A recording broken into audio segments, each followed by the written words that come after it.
Hello everyone, if you're trying to play Call of Duty Modern Warfare 4 and you keep getting this error, action required with error code, Secure Boot requisite not met, Secure Boot is not enabled, then you have come to the right place because in this video I'm going to show you how to fix this Secure Boot not enabled error on Call of Duty Modern Warfare 4 easily. So first off, you're going to go ahead and open up a start menu, you're going to write here settings, and then you're going to go into system.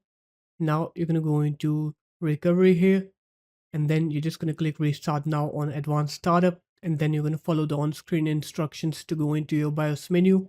Once you're in your BIOS, now you're going to go into advanced mode, and then you're going to go into boot, and then you're going to turn off CSM support, so disable CSM support, and then you're going to go into secure boot then.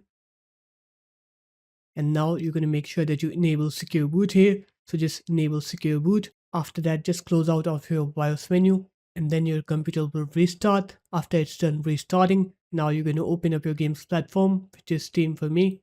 Just right click on Call of Duty Modern Warfare 4, click properties, install files, click verify and tag your game files here.